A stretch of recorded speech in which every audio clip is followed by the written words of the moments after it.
Hey team, welcome to week 3. This week we encounter two incredible texts.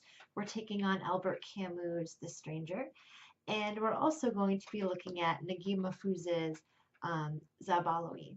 And both of these texts can be synthesized together, I think, in pretty obvious ways by using some of the course themes for this module, like existentialism and absurdism and postcolonialism and colonialism, as a bridge between those two texts. So I wanted to begin this week's video by encouraging you to not do that while you do that.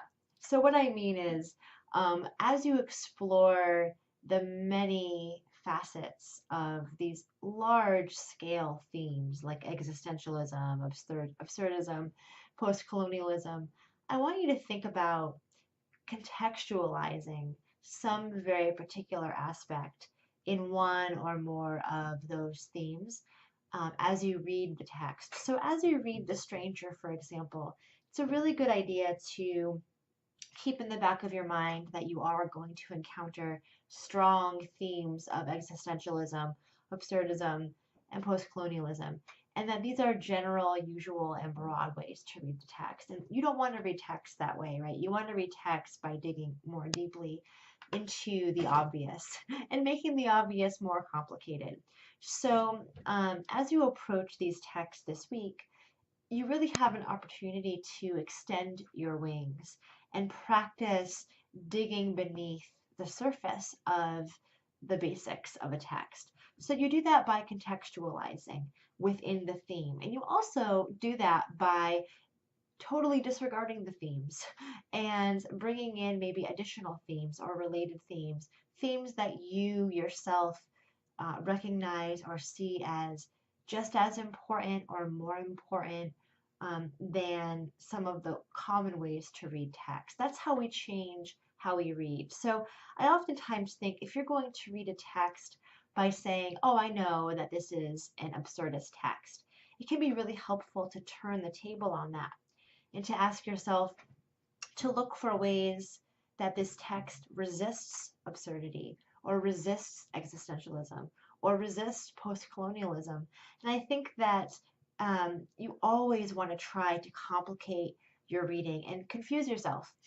I think that there is actually a benefit to an extent to doing that when you read text. And it's definitely going to help you to become a stronger academic and a stronger teacher if that's ever your intention. So as you read Camus and Mahfouz this week, I want you to think about really complicating things and upping the ante by stepping outside of your comfort zone.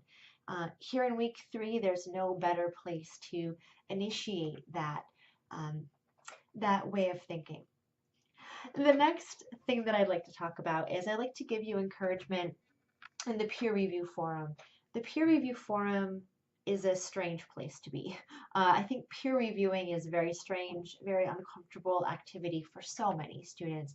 And doing it online and doing it for the first time online can seem really disorienting. So a couple tips that can help you to feel successful in the forum. First, it's important to understand the function of the peer review forum, that the function is really important so that you can feel invested and that you can know the stakes of why you're being asked to engage in this way. So the stakes of peer review in general, I think are really clear for a lot of us who have been embedded in academia for a while. And that is the stake that having another set of eyes on your work, giving you things to consider, can only help you to complicate your line of inquiry, even if the advice that you get isn't advice that you would normally accept. It's still thought-provoking. It's still asking you for a reconsideration, and reconsiderations are really what's going to help you to move a line of inquiry forward. So peer review gives you that really basic level of reconsideration and another set of eyes. The peer review also helps you to feel more comfortable with the community that we're building in the class. And you're going to be, working with a small group of students. Depending on your group, it could be anywhere between 4, or 5, or some of you even have 6. So you're going to get to know this group pretty pretty closely. And I think that's a great thing for an online course where you can feel isolated and you can feel sometimes like your ideas fall through the cracks and they're not really being heard. So I think in the group, in the small group way, it gives you actualization and it gives you a sense that you are being heard and actualized in the course. But more than anything else, it's a chance for you to continue the process of building on your milestones that's going to help you to move toward your final paper. So as I said before, I have you do these milestones really early in the course as a way to orient you with the process of starting from scratch with a project, which you'll do a lot as an academic, and also to disorient you, because I think there's a strong value in disorientation, especially in what we do.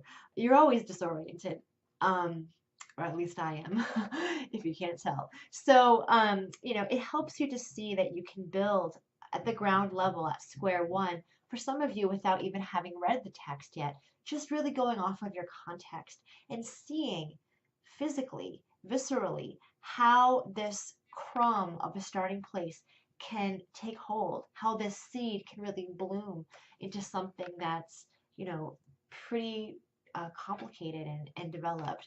So that is the function of the peer review. A couple things to keep in mind when you're doing the peer review is that you always want to start by giving your peer by giving attention rather to what you think your peer has done well in her writing. I think that we all feel like something about us personally is being attacked when people critique our writing or our ideas. Writing is a very intimate process, and I think that writing makes us very vulnerable.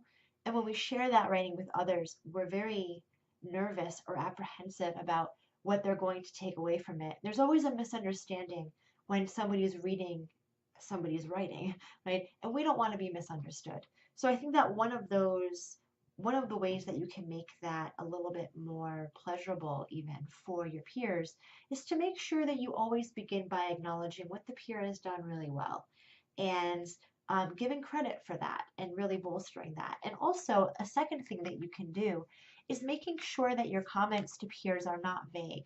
So, you can say something like, something that would be vague is, um, your argument's really unclear, or I'm really confused about your context.